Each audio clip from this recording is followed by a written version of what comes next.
What's going on, guys? I'm Steve. Welcome back to another video. Today I want to talk about 4 defensive stocks that go good in your portfolio. They're worth taking a look at. As far as myself, I only own one of these defensive stocks, but they're all good and they all do a little something different. Well, all at the same time, are used for military defense applications, whether it's here and abroad. So without further ado, let's jump into it. The first stock I want to talk to you about is General Dynamics. The ticker symbol is GD. Now, General Dynamics is a defense contractor, and they make various military vehicles. Some of you might know about, like the M1A2 tank. Is made by General Dynamics. They make the Stryker combat vehicle used by the U.S. Army. It's a troop transport and a light assault vehicle. What else they make? Nuclear submarines. They make nuclear submarines. Also, heavy machine guns and grenade launchers. Now this stock right here, it has a $38.5 billion market cap. Well, the market cap is $62 billion. Now last year they made $38.5 billion in revenue in 2021. Now also, it has an EPS of $11.81, and it has a PE ratio of 19, which is good. Annual dividend, it pays $5.04, and it comes out to like $2.02 for the dividend, annually. And it has the dividend for 25 straight years running. Now, that's General Dynamics. Stock number 2 I want to talk to you about is a company you might have heard of. It's the 3M company.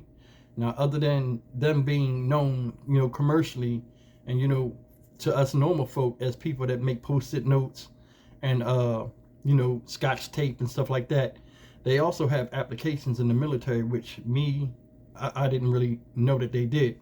But once I name some of these things, it does make sense, being that they make chemical components and different things to make things easier for a lot of companies. What they do is they supply the military. Well, the ticker symbol for 3M is triple M, 3 M's.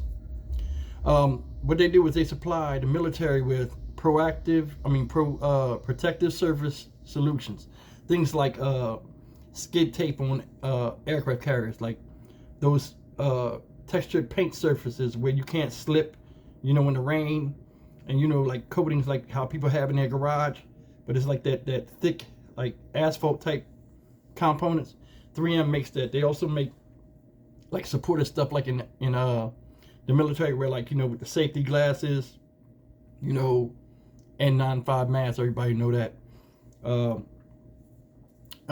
High visibility eyewear. But the thing about 3M that I like, it's regarded as a recession-proof stock. No matter if the economy's up or down, the supplies that they have, especially like a lot of the business supplies and military supplies, commercial supplies that they do have, are used in everyday applications, whether the economy's up or down, and they're always in need. So 3M is a good stock to look forward if you're looking into your portfolio, for something that's different. A lot of people don't want to go right into all of the stocks, military stocks that, depending on your preference of what you think of war or anything. 3M is a good stock, that's not really directly into it like that, but it still supports and does its thing for the nation. This last year they made $35 billion in revenue. They have an $84 billion market cap. They have EPS, earnings per share, at $7.15, and a PE of 20, which is okay, for a company this big. Annual dividend is $5.96, and it comes out to 4% annual dividend yield, which is good also. And they paid their dividend for 64 years straight. So that's 3M. That's number 2. Number 3 is I got them written on index cards here. Raytheon Technologies. This is my favorite. Now, I own this stock. Raytheon Technologies is a cool stock because it covers a big aspect of things that a lot of people don't know. When you speak of Raytheon, you usually think about, oh, they make missiles and rockets and stuff like that. you know, especially if like you're a military buff. But what I didn't know is they have applications, you know, as far as dealing with space, you know, commercial, you know, just regular commercial stuff, government and military. Now, as I get into it, they deal with in the commercial aspect, they deal with commercial airline engines, you know.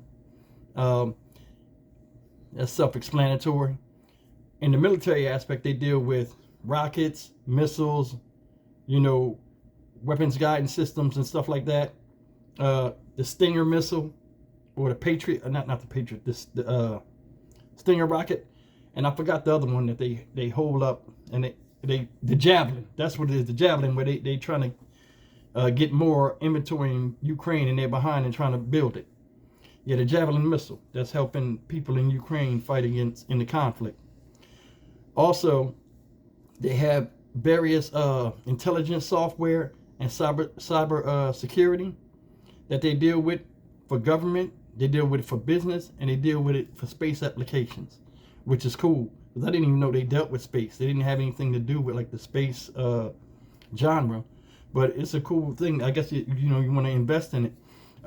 Getting into a little bit of the numbers, 64.3 billion in revenue last year, 2021. Market cap is $137.4 billion, and they have an earnings per share of $2.99 and a PE of 31.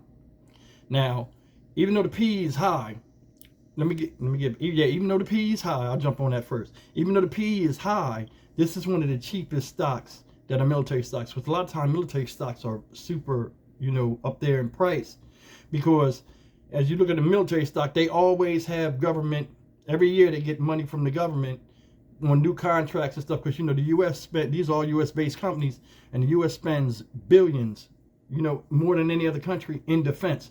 So these guys are getting a check cut every year, you know, just for their R&D and to stay on top of their game. You know, military are constantly doing drills and, you know, using ammunition in drills and practice. So these guys are always in demand. The annual dividend deal, dividend yield is 2.36%, and then it pays the annual dividend of $2.20 per share.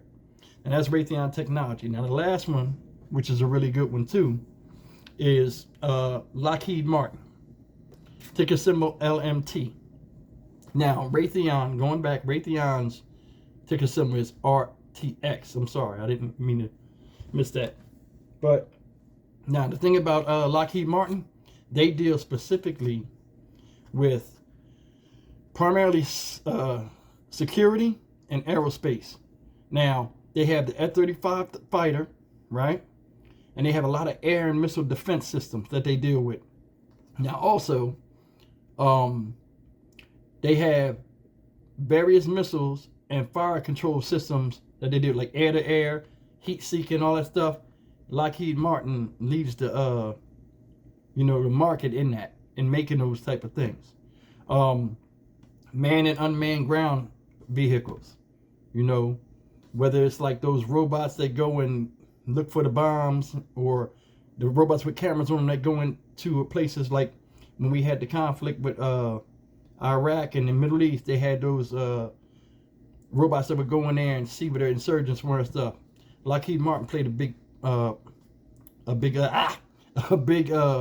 in the manufacturing of that. Heavily contracted with the Navy and Air Force. That's a big thing. Like I was in the U.S. Air Force, and whether you're dealing with C-130s and all of that, those other type of planes, they got, you can see stuff from 3M on the plane that is made by 3M, different aspects, and Lockheed Martin. A lot of the radar and weapons guidance systems and stuff like that with the fighter planes, and, you know, it all comes down. A lot of electronics has come from Lockheed Martin. Now, like I said, the Navy and the Air Force is a big proponent of it. Like as far as the Navy, I think it's the Aegis system, where like you can record on radar, you can see a whole bunch of different targets at one time. That's Lockheed Martin. You know, getting into the numbers, it has a market cap of $113 billion. Earning per share is $17.29. at the current time and a PE of 24. So annual dividend is $11.20, and it's the dividend yield is $2.63%. Right? Now, as far as the dividend, I didn't get the information about this, but I think it's around 33 years they've been giving a dividend since the 80s. I'm not sure. You might want to look it up. But yeah, these are the 4 stocks I wanted to talk about today. And if you're in the military stocks, one or maybe all of them might be something you want to look into. You know, if not, you know, you can pick which one is right for you, or just do your research on all of them. You might find out something that I didn't name in the video, and it might be, you know, to your liking. But yeah, that's it tonight, guys. I just wanted to chime in. I was thinking about the defense stocks, and I want to do a video on it. So if you could, leave me a comment. Do you have any of these stocks? Do you have any of them? Are there any ones you're thinking about picking up and putting in your portfolio? I'd like to hear about you. Hear about it. Do me a favor and drop me a comment, and like and share the video as I upload daily. And I'd like to hear back from you. And you guys keep investing. Stay diligent. Stay patient. And I'll see you next time.